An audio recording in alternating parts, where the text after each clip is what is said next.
People often believe attraction is communicated through obvious statements, direct compliments, clear confessions, or unmistakable actions. But in reality, most human connection begins quietly. Before words are spoken, before intentions are clarified, the body starts communicating. Body language becomes the first conversation two people have, often without either person realizing it. Interest rarely arrives loudly. It shows up in subtle adjustments, the way someone turns toward you, the way they position their body, and especially the way their hands behave. Hands are incredibly expressive because they are difficult to consciously control for long periods of time. While words can be filtered and carefully chosen, physical gestures tend to reveal comfort, curiosity, and emotional openness much earlier. When someone is interested, their body begins to orient toward connection. Their hands may move into your shared space more often. They may find small reasons to interact, passing something slowly, lightly touching during conversation, adjusting an object near you, or mirroring your movements without awareness. These actions are not always deliberate. They are often automatic responses driven by psychological comfort. This is important because attraction is strongly tied to safety.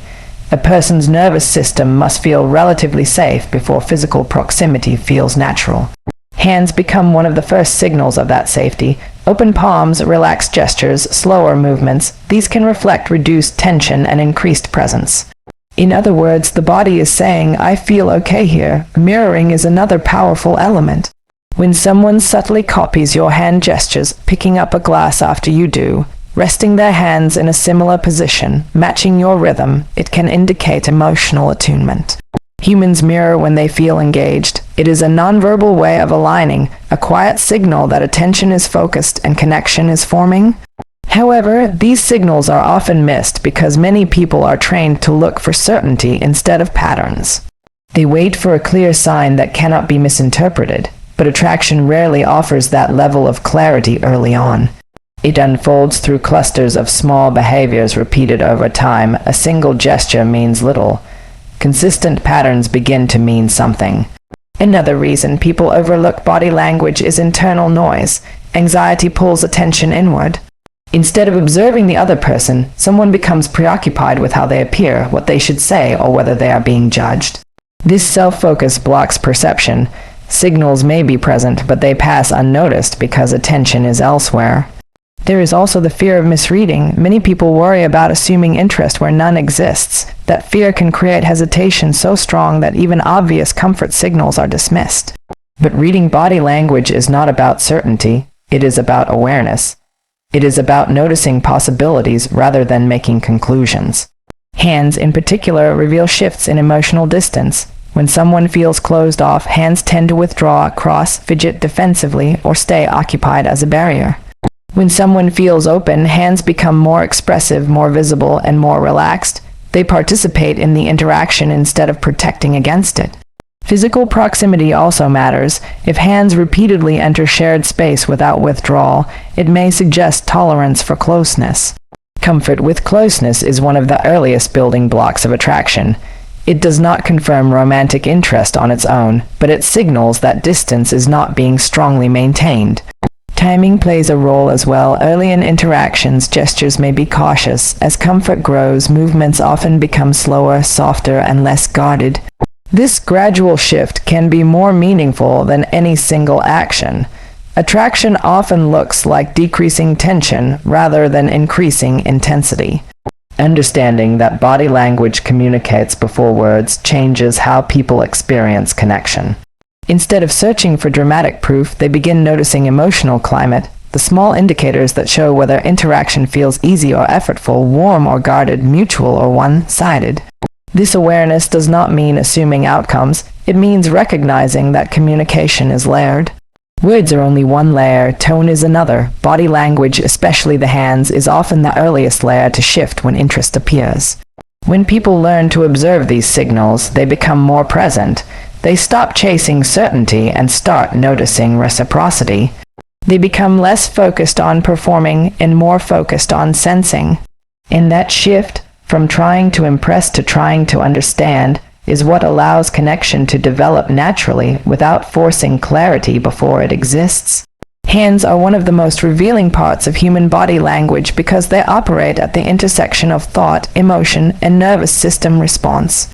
While people can carefully manage facial expressions or choose their words strategically, the hands tend to express what is happening internally with far less control.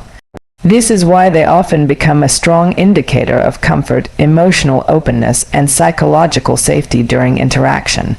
When someone feels tense, uncertain, or guarded, their hands frequently reflect that state. Movements may become rigid, fidgeting increases, objects are used as barriers, or the hands disappear altogether, tucked into pockets, folded tightly, or kept busy in ways that create distance. These behaviors are not necessarily conscious decisions. They are protective responses, small physical strategies the nervous system uses to manage discomfort. In contrast, when comfort begins to emerge, the quality of hand movement changes. Gestures become more fluid and natural. Hands remain visible rather than hidden. There is less defensive positioning and more expressive motion. This shift is subtle but meaningful because it reflects reduced internal tension. Emotional openness often appears physically before it is verbalized. Visibility is an important element. Throughout human evolution, visible hands signaled safety, the absence of threat. Even today, people unconsciously register visible, relaxed hands as a sign that interaction is safe. When someone keeps their hands open, uses natural gestures while speaking, or allows their hands to rest comfortably in shared space, it can signal a willingness to engage rather than withdraw. Another aspect is pace. Comfort tends to slow movement. When someone feels at ease, their hand gestures are less abrupt and less defensive. Movements may become softer, more deliberate, and less guarded. This slowing down reflects nervous system regulation. It suggests that the person is not operating from urgency or self-protection, but from presence. Expressiveness also increases with comfort. Hands begin to support communication instead of restricting it. People gesture while explaining ideas, emphasize points with natural movement, or use their hands to visually connect with what they are saying. This kind of expressiveness often reflects cognitive and emotional engagement. The person is not just present physically but involved mentally. Small proximity shifts can also indicate openness. Hands may rest closer to shared space, objects may be passed more gently, and brief incidental contact may occur without immediate withdrawal. These micro-behaviors often signal tolerance for closeness. Tolerance is important because openness is not defined by dramatic gestures, but by the absence of avoidance. Mirroring plays a role here as well. When comfort increases, people's hands may begin to move in similar rhythms. They might match tempo, posture, or gesture style without awareness. This alignment reflects attunement, a quiet synchronization that occurs when individuals feel psychologically connected in the moment. It is not a performance, it is a byproduct of attention and ease. However, context always matters. A single gesture cannot define emotional openness. People have different baseline behaviors, cultural norms, and personality styles. Some individuals naturally gesture more, while others remain reserved even when comfortable. What matters is change, movement toward relaxation compared to earlier tension. Consistency is more meaningful than intensity. Repeated signs of relaxed hand behavior across time often indicate growing comfort. Gradual shifts, less fidgeting, more visible hands, softer gestures, tell a story of increasing psychological safety. Openness rarely appears suddenly. It develops through small adjustments that accumulate. Emotional openness does not mean vulnerability is fully present. It means defenses are lowering enough for authentic interaction to begin. Hands frequently reveal this transition first because they participate directly in regulation. When the nervous system calms, hand behavior changes naturally without deliberate effort. Many people miss these signals because they focus only on words. Words can lag behind emotional state. Someone may still speak cautiously while their body has already begun to relax. Observing hands allows a person to notice this gap, the moment when comfort is emerging even if clarity has not yet been spoken. Understanding hands as indicators of comfort changes how interaction is interpreted. Instead of searching for dramatic confirmation, attention shifts towards subtle regulation cues. The question becomes less about whether someone is explicitly signaling interest and more about whether interaction feels increasingly easy, natural, and unguarded. Hands reveal that ease in real time. They show whether a person is protecting distance or allowing connection. They reflect whether the nervous system is bracing or softening. And because this process happens beneath conscious awareness, it often provides a more honest picture of emotional openness than carefully chosen words ever could. Recognizing this does not mean making assumptions or forcing meaning onto every gesture. It means noticing patterns of relaxation and engagement. It means understanding that comfort is a prerequisite for closeness, and that hands frequently become the earliest visible sign that comfort is beginning to exist. Mirroring is one of the most subtle yet powerful ways human beings signal connection. It happens when one person unconsciously reflects the movements, posture, rhythm, or gestures of another. This process is rarely intentional. Instead, it emerges naturally when attention, comfort, and psychological engagement begin to align between two people. When attraction or interest starts to form, individuals often begin mirroring each other's hand movements without realizing it. If one person picks up a glass, the other may do the same moments later. If one rests their hands on the table in a certain way, the other may gradually shift into a similar position. These small repetitions are not random. They reflect a nervous system attempting to synchronize. Synchronization is important because humans are wired for attunement. The brain constantly looks for signals that indicate shared emotional space. Mirroring becomes one of the fastest ways to create that sense of we are in the same moment. It reduces psychological distance without requiring explicit communication. Hand mirroring is particularly revealing because hands participate directly in interaction. They move when we speak, when we listen, when we react. Unlike posture, which can remain static, hand behavior changes frequently. This makes it easier for mirroring to occur and easier to observe patterns over time. The key element is timing rather than exact imitation. Mirroring does not look like copying in a deliberate way. It often appears as delayed similarity. One person makes a gesture and the other repeats something comparable a few seconds later. The delay is important because it reflects unconscious processing rather than intentional mimicry. This delayed alignment suggests attention. People mirror when they are mentally present. Their focus is not scattered and they are not operating defensively. Instead, they are engaged enough for their nervous system to register rhythm, movement, and expression. Mirroring becomes a byproduct of that engagement. Another layer is emotional regulation. When two people mirror, their nervous systems begin to stabilize around each other. Movements slow or speed up together. Gestures become similar in intensity. This creates a sense of ease that both individuals often feel without understanding why. Interaction feels smoother, less forced, and more natural. Hand mirroring can also indicate comfort with proximity. When someone feels guarded, they are less likely to unconsciously match another person's gestures because their attention is focused on self-protection. Mirroring requires a degree of openness. It signals that the person is not strongly resisting alignment. However, mirroring is not proof of romantic interest on its own. Humans mirror friends, colleagues, and even strangers in cooperative situations. What gives mirroring meaning is context and consistency. Repeated alignment, especially alongside other comfort signals, suggests growing psychological connection rather than coincidence. Intensity matters less than pattern. Mirroring does not need to be obvious. In fact, the most meaningful mirroring is subtle, similar pacing, comparable gesture size, shared resting positions of the hands. These quiet similarities often reflect genuine attunement because they occur without performance. People frequently miss mirroring because they expect dramatic signals. They look for direct actions rather than relational patterns, but connection often looks like gradual synchronization. It is the shift from two separate rhythms into one shared rhythm. Hands reveal this shift clearly because they respond quickly to emotional state. An important distinction is the difference between attraction and strategic imitation. Intentional copying can feel mechanical. Genuine mirroring feels natural and unforced. It does not draw attention to itself. Instead, interaction simply feels easier. Conversation flows with less interruption. Pauses feel comfortable rather than awkward. Mirroring also changes over time. Early interactions may show minimal alignment because uncertainty is higher. As comfort increases, synchronization often becomes more noticeable.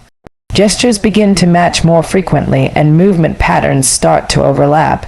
This progression reflects decreasing psychological distance.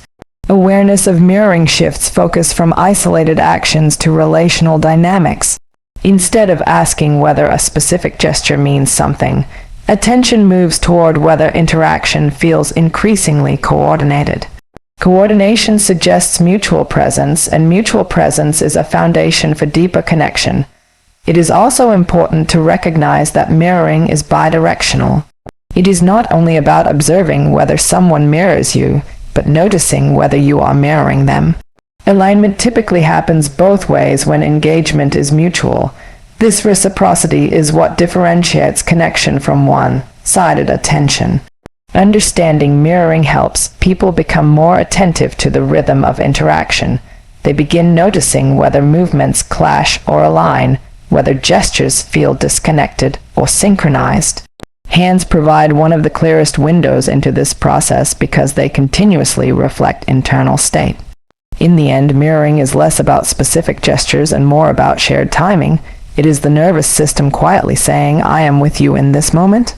When hand movements begin to align, it often indicates that psychological space is being shared, attention is mutual, and connection is gradually taking shape beneath the surface of words. Emotional safety is the quiet foundation beneath every meaningful connection. Without it, attraction becomes unstable, closeness feels risky, and even strong chemistry can collapse under tension. Many people mistake intensity for connection, but intensity without safety often leads to anxiety rather than intimacy. Real closeness grows where the nervous system feels regulated, not threatened. When two people begin interacting, their nervous systems are constantly scanning for cues. This process happens automatically and rapidly. The brain is asking silent questions. Is this person safe? Am I being judged? Is there pressure here? Am I allowed to be myself? Before attraction can deepen, these questions must settle into reassurance rather than alarm.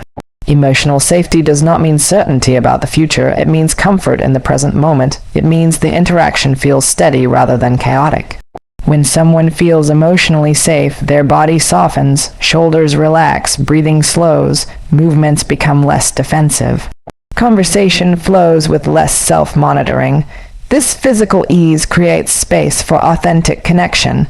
Physical closeness is particularly dependent on safety. Without it, proximity triggers stress, the body tightens, gestures become guarded, and subtle withdrawal appears. When safety exists, proximity feels natural rather than intrusive. The body does not brace against closeness. Instead, it allows it. One of the clearest signs of emotional safety is the absence of hypervigilance. Hypervigilance shows up as overanalyzing, constantly adjusting behavior, or worrying about saying the wrong thing. When safety is present, people stop performing and start participating. They respond instead of calculating. Their focus shifts outward rather than inward. Safety is built through consistency. Small, predictable behaviors, respectful listening, steady tone, patient pacing, create an environment where the nervous system can settle.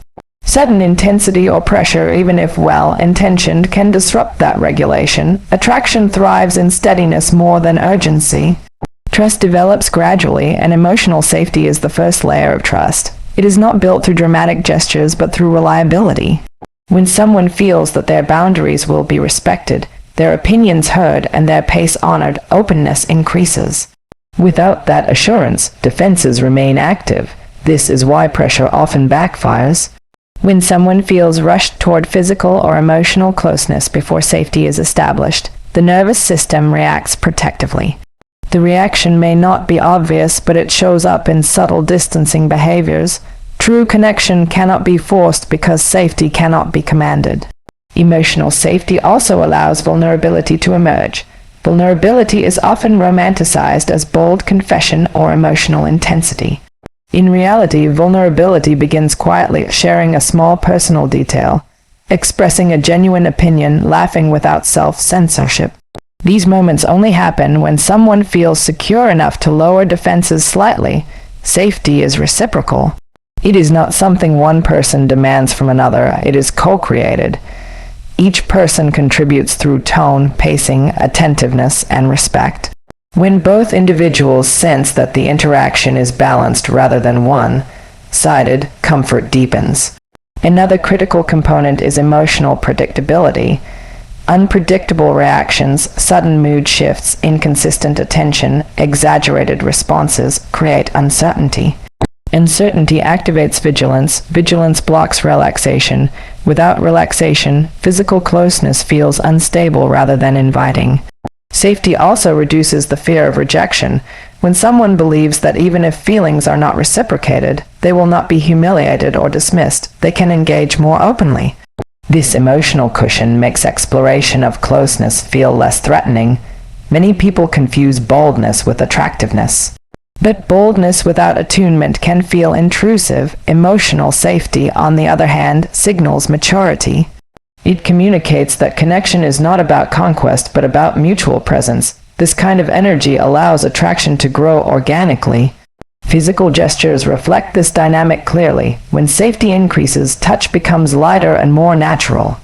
Eye contact holds longer without discomfort. Smiles appear without tension. These shifts are not forced, they arise from internal regulation. Emotional safety does not eliminate risk entirely. All closeness involves some uncertainty, but it reduces unnecessary threat. It creates a psychological environment where curiosity replaces fear. In that environment, attraction is not rushed, it unfolds. Ultimately, physical closeness is not sustained by chemistry alone. Chemistry may spark interest, but safety determines whether that spark can become something steady. Without safety, even strong attraction fades under pressure. With safety, even quiet interest can deepen into meaningful intimacy.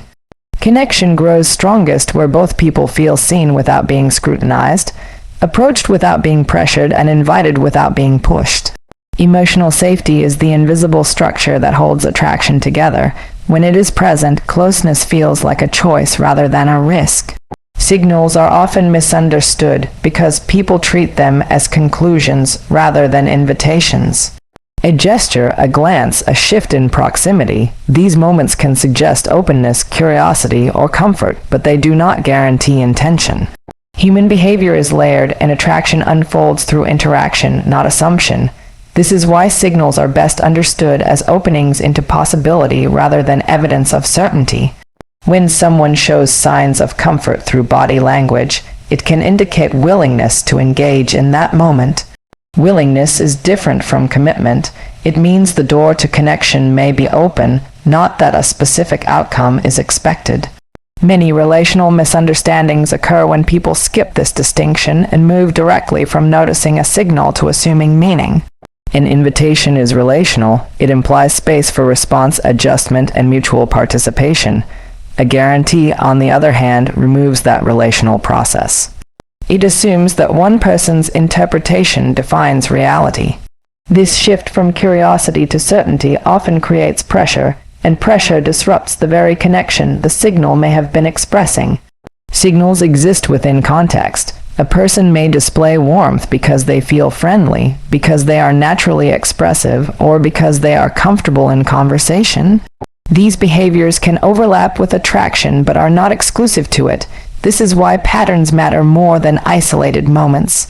One signal suggests possibility. Repeated signals across time suggest increasing clarity. Another important element is variability.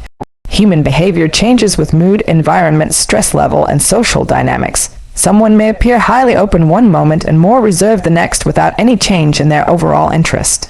Treating a single signal as definitive ignores the natural fluidity of interaction. Understanding signals as invitations encourages responsiveness rather than reaction. Instead of acting on assumption, a person can engage in ways that allow feedback.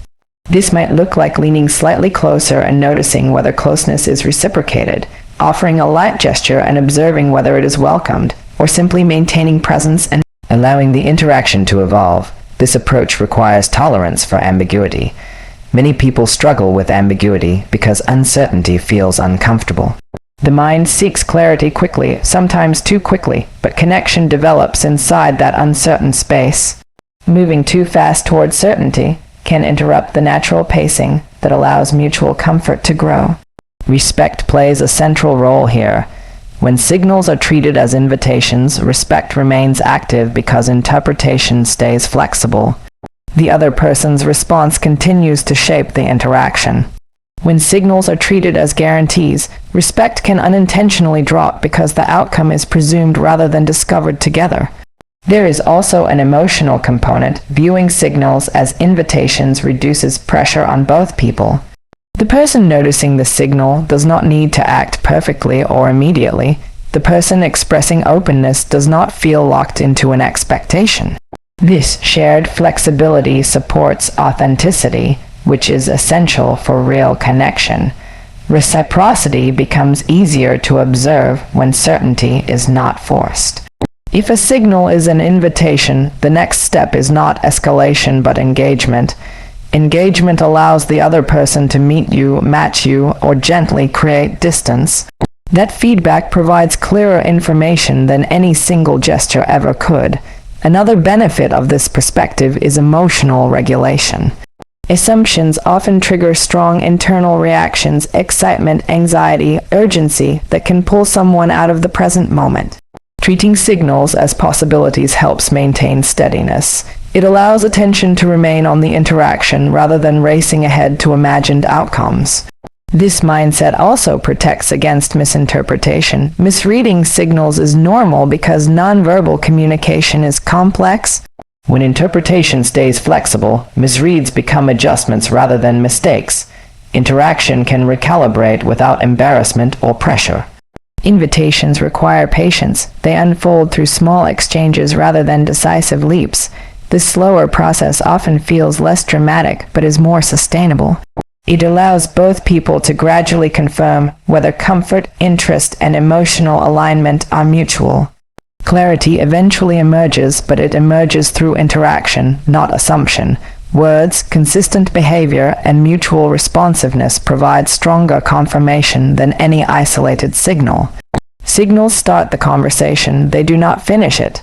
Understanding this changes how people approach connection. Instead of asking, "What does this mean?" the question becomes, "How can I respond in a way that keeps the interaction mutual?" That shift keeps curiosity alive and prevents premature certainty from narrowing perception. Attraction is dynamic. It grows, pauses, changes, and sometimes fades. Treating signals as invitations respects that fluidity. It acknowledges that connection is something two people build together in real time, not something one person determines from a single moment. In the end, signals create opportunity. Opportunity invites attention, responsiveness, and presence. Guarantees create expectation. Expectation creates pressure, and pressure often closes the very openness that made the signal meaningful in the first place.